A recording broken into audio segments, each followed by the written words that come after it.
All right, hello everyone. Just wanted to revisit the exam, just kind of go through everything, give you all a better idea of what expectations are and kind of how to approach these more abstract problems. So thought I'd just run through that. So number one, we want to demonstrate that the limit as x approaches infinity of log base 2 of f of x over f of x is equal to 0, given that the limit of f of x as x approaches infinity is infinity. Okay. So I like to begin by saying, okay, well, we're starting to show this. So I want to identify that this is where it begins. So I start off by saying, well, clearly since we have this limit, the denominator goes to infinity, and log base 2 is a continuous function. So we have that log base 2 of f of x is, log base 2 of the limit of f of x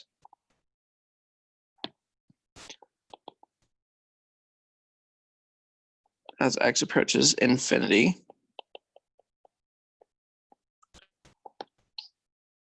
is the same thing as the limit as x approaches infinity of log base 2 of f of x. So continuous functions allow us to exchange limits in terms of composition. So using that property, we can infer that, well, we know the limit of f of x is infinity and log base 2 of infinity is infinity. So both our numerator and denominator are infinity. So this is indeterminate. It's an indeterminate form, infinity over infinity. Therefore, we may apply L'Hopital. So this is a necessary step. We have to justify and tell someone, or give justification and motivation for why we would be using L'Hopitals.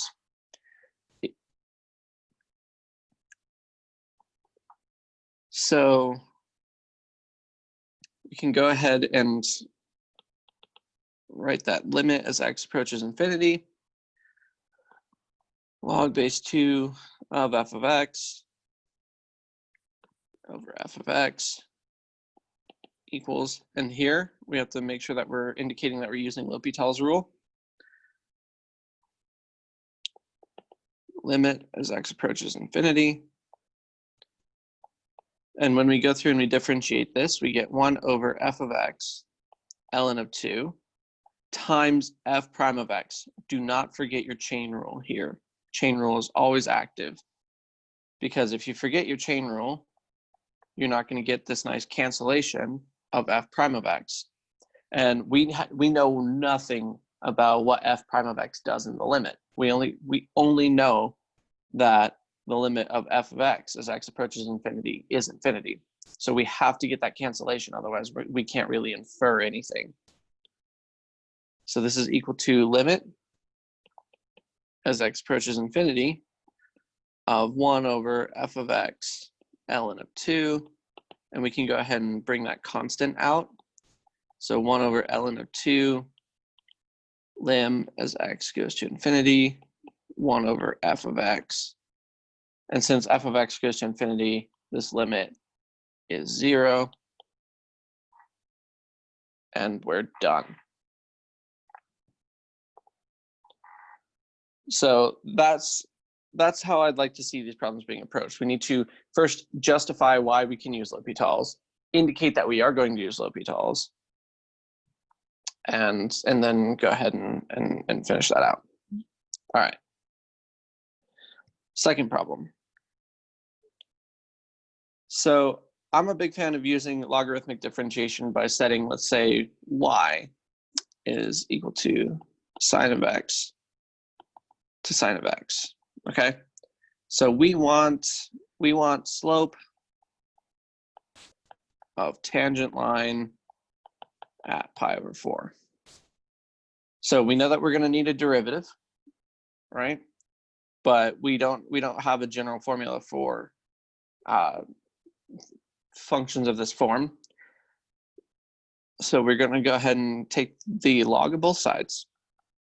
So we have log of y is log sine of x to the sine of x. And I'm a big fan of using parentheses for the arguments of all these functions because it really helps to make things clear.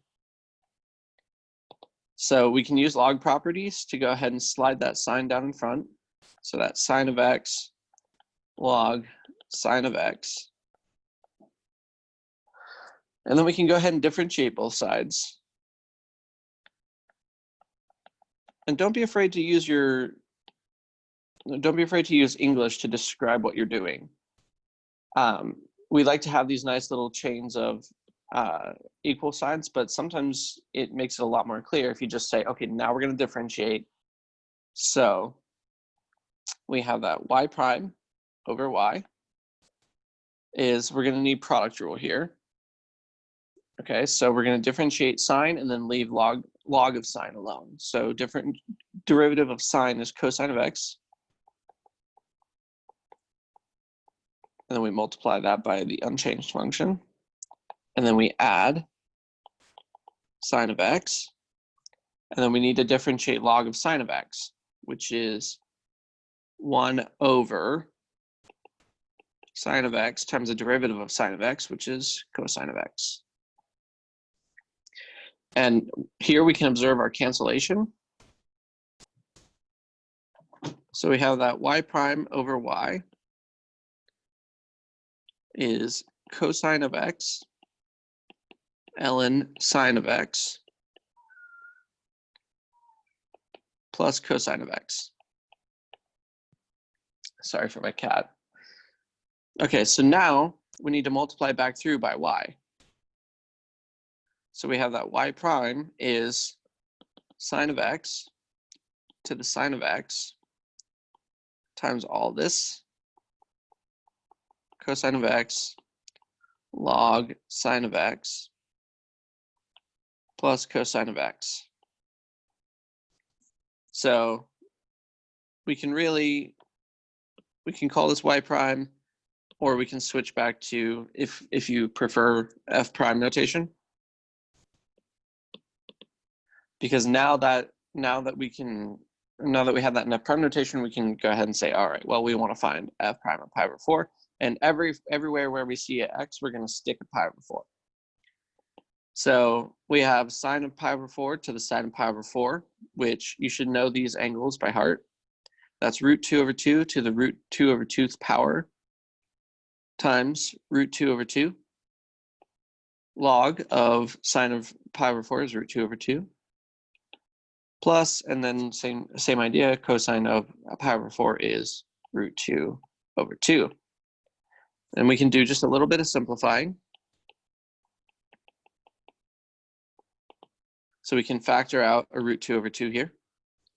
So this is root 2 over 2 to the root 2 over 2th power times root 2 over 2 log root 2 over 2 plus 1. And then since these are of the same base, we can combine those two.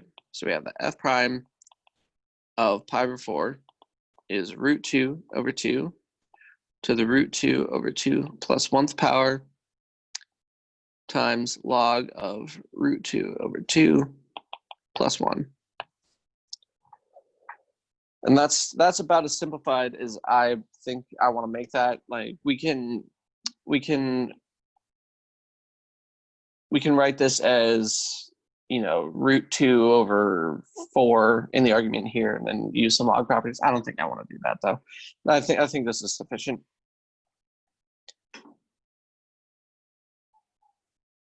Okay. So let's go ahead and move on. So 3. Given that f of x is equal to x to the n minus 2x plus 3, we want to find not the inverse function, actually. We want to, without knowing what in is, we have no idea whether or not an inverse function can exist, where an inverse function is going to be a valid inverse. All we know is that n is greater than or equal to 3. So we want to apply inverse function theorem here. Okay, so for that, we're going to need f prime of x. So we'll go ahead and differentiate. And this looks more complicated than it is, but we've been doing derivatives like this since Calc 1. So the general form is to just bring the power down, reduce it by 1, and then move on to the next term. Okay, so it's important to remember that f inverse prime of, and I'll say why not, is 1 over f prime of f. So we can think about this as f inverse of y naught, or the preimage. So we were given that the point, what was it, 2, 1, is on f inverse, which means that the point 1, 2 is on f. But we can really think about this as, okay, well, since this is on f inverse, then 2, 1 is our y naught, x naught. And then f inverse of 2, our y naught, is 1. So really, this is just 1 over f prime of 1. So it's important to remember which point is, or which graph the point given lies on, right? So we already know what f prime is, and we want to evaluate it at 1. So we're going to say that f inverse prime of 2 is 1 over n1 to the n minus 1 minus 2, but 1 to any power is going to be 1. So we have 1 over n minus 2. And we're done.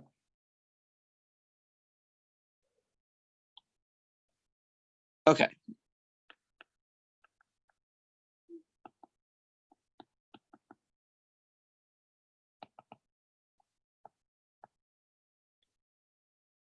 So evaluate the following integral using each of the 3 methods: u sub, identity, and integration by parts. I don't think I want to cover u sub. Everybody seemed to handle that pretty well. It's just Calc 1 review. If you're still struggling with it, come see me in office hours, but I don't think it's a beneficial use of time here. So we'll use the identity. So I'll say part B, use the identity that sine of 2x equals 2 sine of x cosine of x.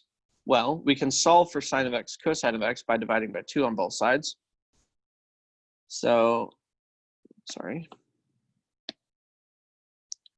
We have that sine of 2x over 2 is 2 sine of x cosine of x. Oh, sorry, not. We got rid of that too. Okay. So we can go ahead and make the substitution now. So integral sine of x cosine of x dx is equal to integral sine of 2x over 2 dx. And we can go ahead and pull that 1/2 out front. Sine of 2x dx. Now, you can go ahead and use a straightforward u sub by saying u is 2x, du is 2 dx. And then we can solve and say du over 2 is dx. So this is equal to 1/2 integral sine of u times 1 over 2 du is 1 over 2 times 1 over 2. And remember, when we integrate sine, we have to ask ourselves, okay, when we differentiate, what function do we get sine? And most of you got that right. It's cosine, but we have to remember that there's an extra negative sign hanging out, because when we differentiate cosine, we get negative sine. So when we differentiate negative cosine, the negatives cancel out and we get sine. So this is negative cosine of u plus c, which is 1 over 4.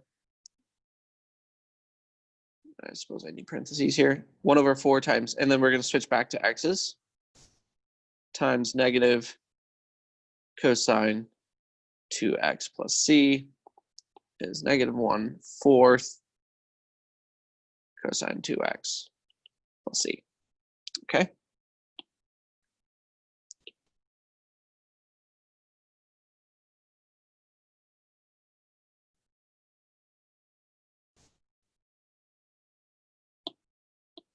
All right. And then we want to use integration by parts. Now,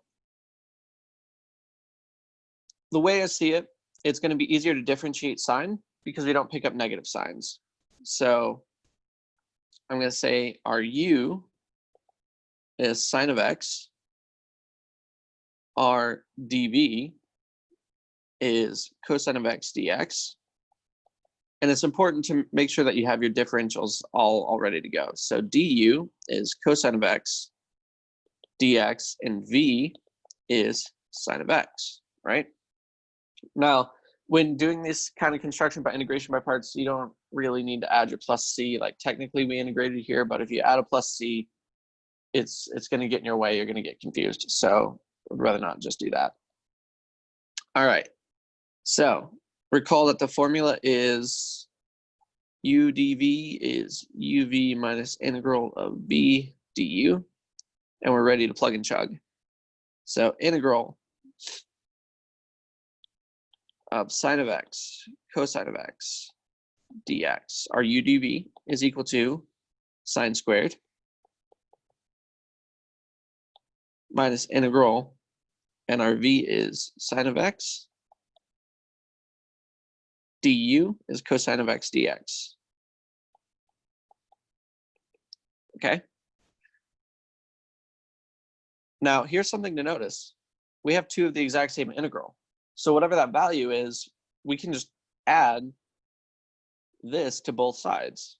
So we can claim that 2 sine of x cosine of x dx is equal to sine squared of x.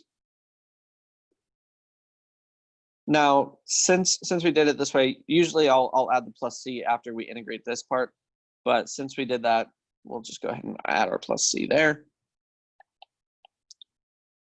And now we can solve for this integral just by dividing by 2. So we have sine of x cosine of x dx is sine squared of x over 2 plus c1, because technically we did change this constant by dividing it in half.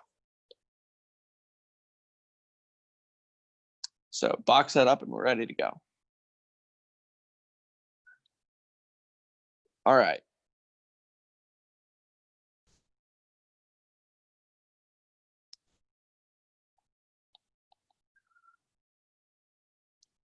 Compute e to the x cosine of ax dx and express the answer is a function of x. So this one is a little bit long-winded because we have to integrate by parts twice. So generally it's easier to integrate e to the x because we're not going to pick up extra coefficients. We don't have to worry about that. So I'm going to say, let's let our u be cosine of ax, and then our dv is e to the x dx. So that tells us du is what? Minus sine of x. So I'm going to, because of the chain rule, we're going to pick up an extra factor of a, so I'm going to put it out front here. Minus a sine of x. And our v, well, that's just really straightforward because by construction, we didn't want to integrate something complicated. Derivatives are easy, integrals are slightly harder, right? So we have that our original integral, e to the x cosine ax dx is u times v. So that's e to the x cosine ax minus integral of v du minus a sine of x. And I forgot my differential. And I need to be careful with my chain rule. Sorry. Sine of ax dx. Ax dx. Okay. So we can go ahead and clean this up a little bit. Because a is a constant, we can factor it out in front. So this is e to the x cosine of ax, and then the negatives will cancel out. So we have plus e to the x, a integral e to the x sine of ax dx. Okay? So now we have to integrate by parts again. So this is where I would say, if I had more room, you know, we pull off and do a little bit of side work here, but I'm going to say, okay, well, now we want to do the same thing, basically. We want to say, okay, well, this is easy to differentiate, and e to the x dx is easy to integrate. So we have that v is e to the x, du is a cosine ax dx. Okay? So I'll just put a little star here to indicate that this is side work, but the integral e to the x sine of ax dx is equal to u times v. So that's e to the x sine of ax minus integral of v du, which is a, so I'm going to pull that up front, cosine of ax dx. Now, this often happens when we have exponential times trig function, is we have to integrate by parts twice and then add the sum over. Well, we arrived kind of back where we started, right? Because now we can just add this to the other side, you know, plus or minus some constants. So kind of box this to make sure that we're not getting confused on what we're doing. All right, excuse me. So we have that integral e to the x cosine ax dx is e to the x cosine of ax minus, and we know the value of this integral is all of that stuff. Well, I'll say this integral. So we have plus a, and then we'll make the substitution for this integral. Okay. So that's plus a times e to the x sine of ax minus a integral e to the x cosine ax dx. So go ahead and distribute through. So that's e to the x cosine ax plus ae to the x sine of ax minus a squared integral e to the x cosine ax dx. All right, so now we're ready to add this integral back over to the other side, right? But we're not just adding the integral, we're adding a squared times that integral. So plus a squared e to the x cosine ax dx, if it helps you visualize. So we have integral e to the x cosine ax dx plus a squared integral e to the x cosine ax dx is equal to e to the x cosine ax plus ae to the x sine of ax. Okay, and then we can factor out the integral because it's just going to be a value, so we can factor that out, and we have 1 plus a squared integral e to the x cosine ax dx is e to the x cosine ax plus ae to the x sine of ax. All right, we're almost done. We just need to divide by 1 plus a squared on both sides.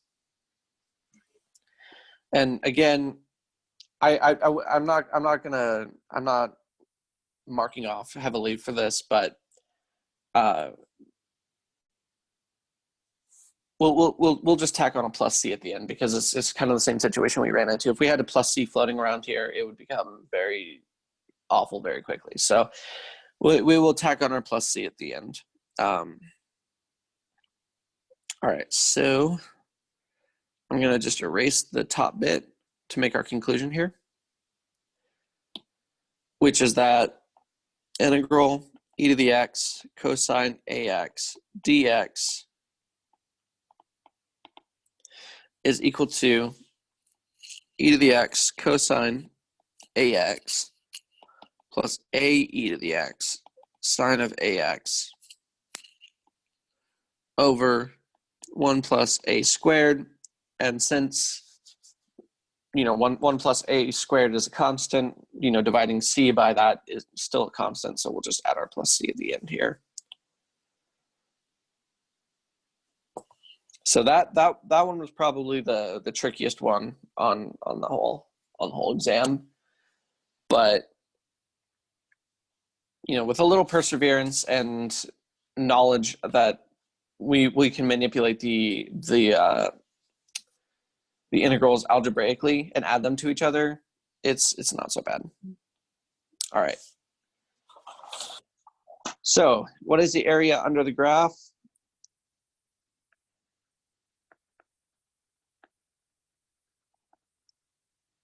Of f of x is e to the x over square root 9 minus e to the 2x between x is minus 3 and x is 0. Okay, so when we say area under the curve, we're I suppose there's a little bit of colloquialism, depending on whether or not our curve goes negative, right? Does the area cancel? Are we taking the whole? Are we taking the absolute value? In this case, it doesn't actually matter because e to the x is always positive. So our numerator is always positive. And without a vertical shift, our denominator is also always positive. So as long as we stay away from, making our denominator 0, we're all good. So we can just go ahead and set this up pretty straightforward. We're taking the integral minus 3 to 0, e to the x over square root 9 minus e to the 2x, okay? That's dx. So I'm going to start off with a u sub, just to make our life easier. So we say, what if u was equal to e to the x, then du is e to the x dx. And I'm going to change the bounds to u. So when x is equal to 0, u is equal to 1, right? Because that's e to the 0. And when x is minus 3, u is e to the minus 3.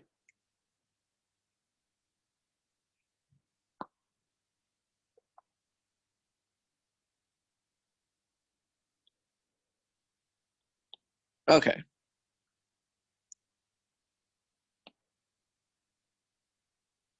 So let's see.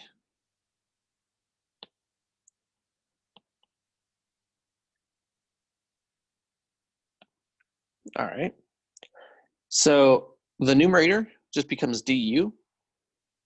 And this is, I'm gonna write the 9 in a very special way. If we express it as 3 squared, then we have 3 squared minus u squared, which we can either, yeah, I think we'll do it this way. We can go ahead and factor from the denominator. So du over 3 squared times 1 minus u over 3 squared.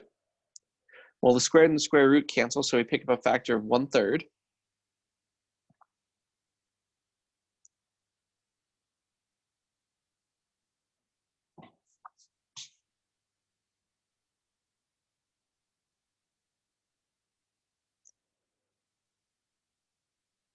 No. I suppose there's two paths we could go here.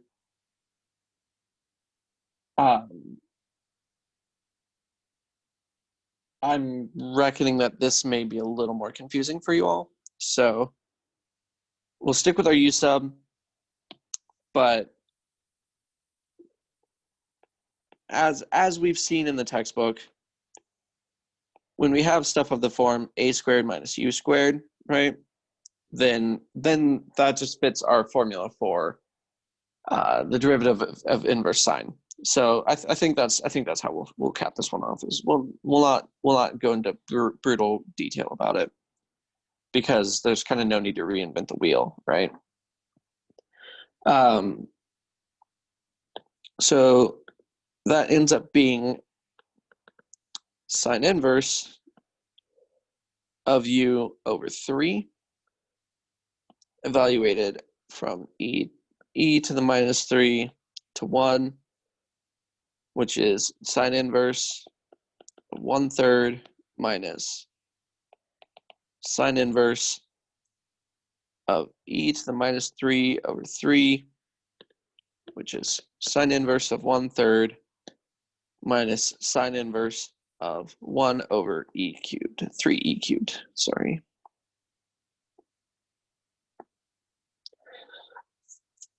And we'll call that done.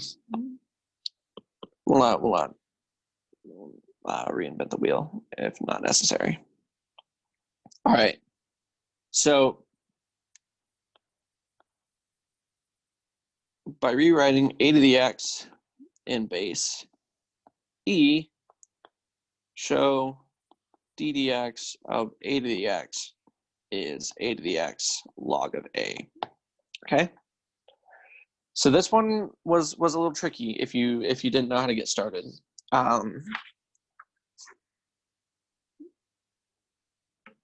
But generally, when proving identities like this, we want to start with one side and get to the other. Okay, so d dx of a to the x is the same thing as d dx of, sorry, e ln of a to the x, and we'll use log properties to slide the x out in front. So this is e to the ln of a times x, right? It's important to recognize here that ln of a is just a constant, and we know how to differentiate things that look like e to the 2x, for example. So we go ahead and compute this derivative, and that's what? Ln of a times e ln of a times x, but we can use log properties again and express this as e to the ln of ax, and then simplify, which is ln of a times a to the x, which is what we wanted to show. So once you see the path, it's not so bad. And then finally, we're doing a solid of rotation.